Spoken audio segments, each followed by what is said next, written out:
Dizem que um quinto da população do mundo assistiu à transmissão pela televisão do primeiro homem pisando a Lua. Imaginem, naquele tempo as comunicações ainda estavam no seu início, mas uma boa quantidade de pessoas já assistiram a esse fato tão inacreditável.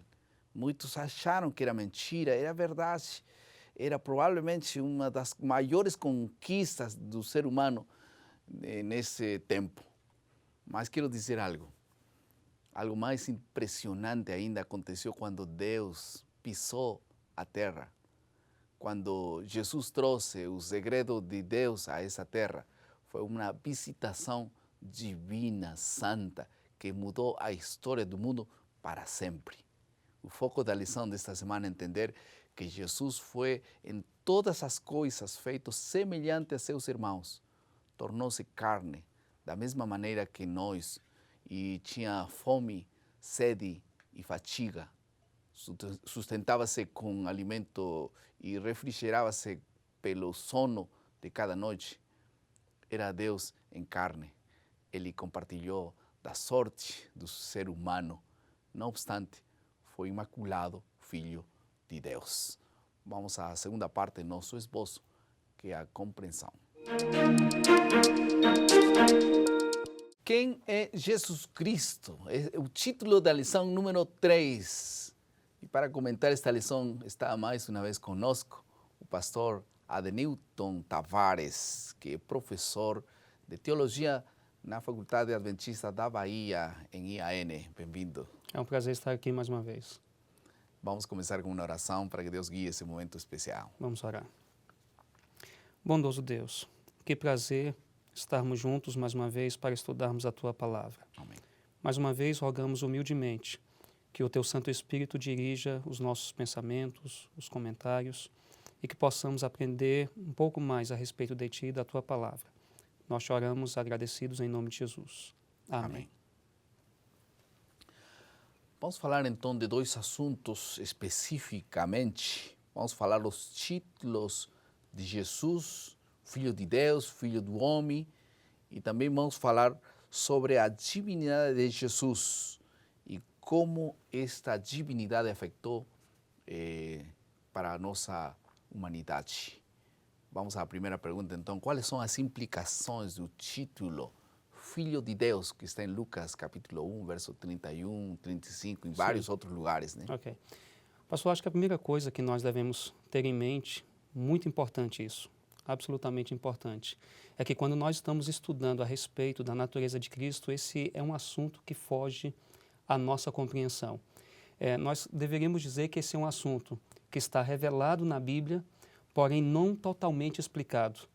E nem seria possível explicar plenamente, porque tem que ver com Deus, com a natureza divina. Então, nós devemos gastar algum tempo com aquilo que a Bíblia declara a respeito de quem Jesus é. E a Bíblia declara categoricamente que Ele é o Filho de Deus. Primeiro ponto, Jesus tinha consciência disso, como nós já comentamos em outro momento. Jesus tinha consciência de quem Ele era. Uhum. E o Novo Testamento afirma reiteradamente, repetidamente, que Ele é o Filho de Deus. Inclusive, um autor chegou a dizer que Jesus foi uma figura tão singular, mas tão singular, que se Ele não tivesse existido, nós não poderíamos tê-lo inventado. Uhum. Então, bem interessante isso. Agora, existe um texto na Bíblia que nos ajuda a entender um pouquinho mais a respeito de quem Jesus era, a natureza divina de Cristo, como era a natureza de Cristo. E esse texto está em Filipenses, capítulo 2, versos 5 a 8. Eu gostaria de ler alguns trechos e fazer alguns breves comentários.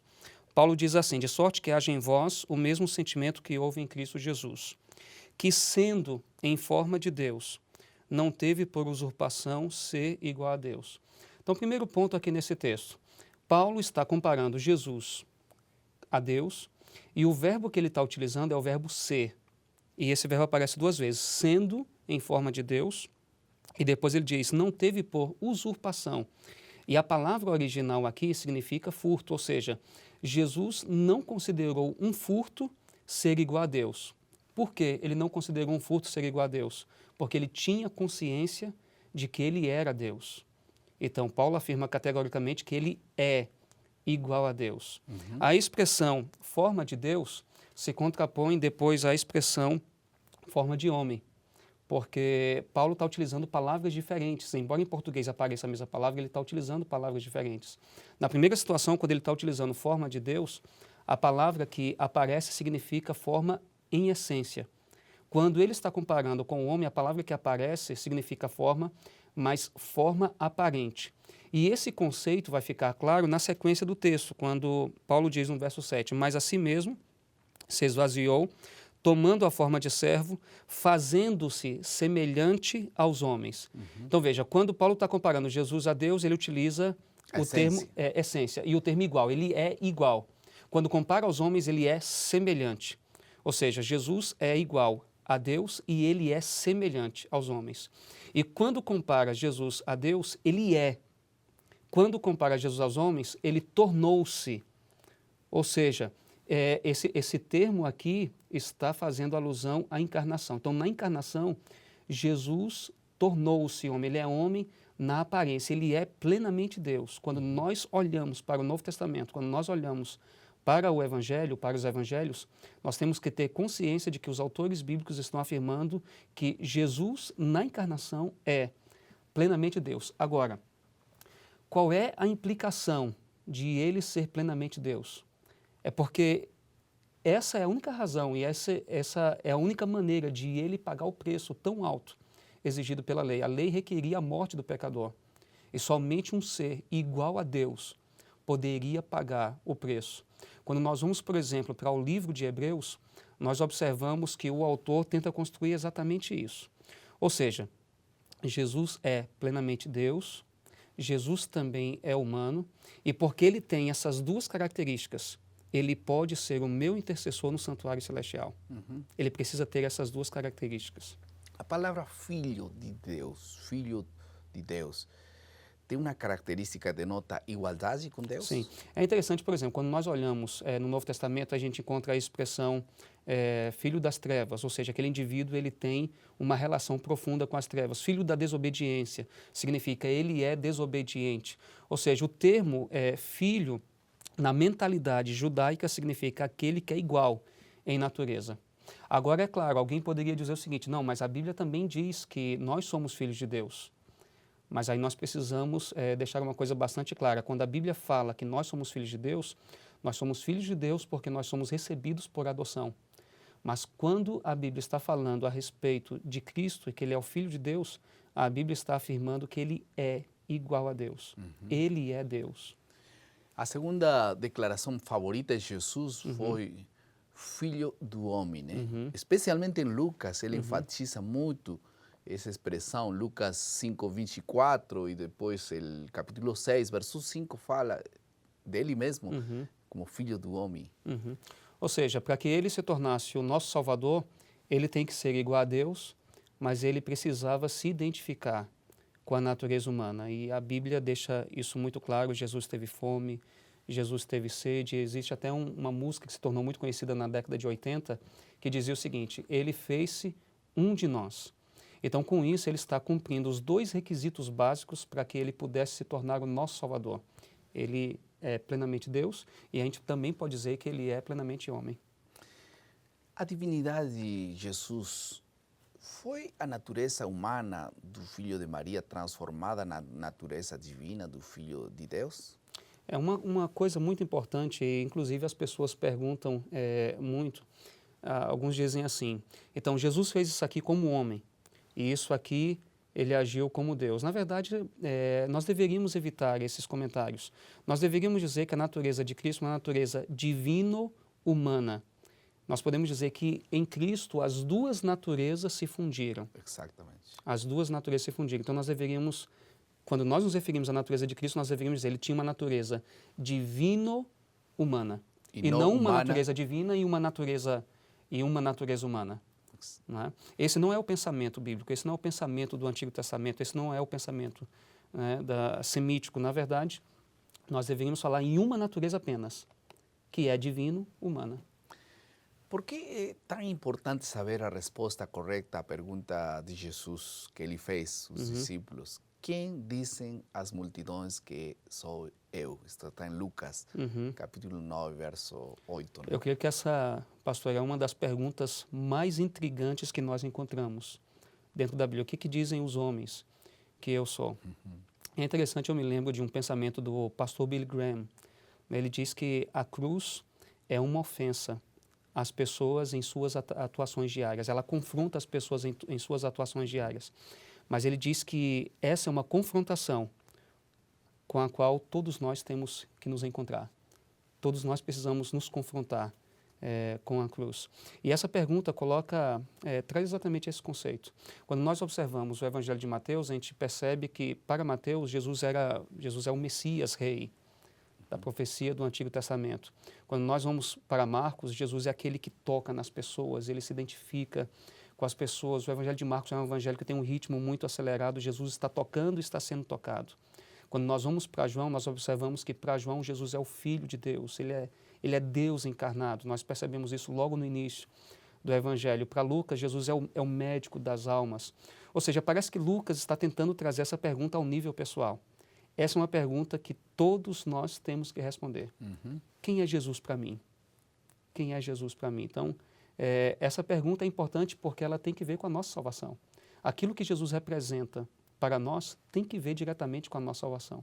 Então, todos nós precisamos responder essa pergunta. Quem Jesus é? E ele precisa ser o primeiro.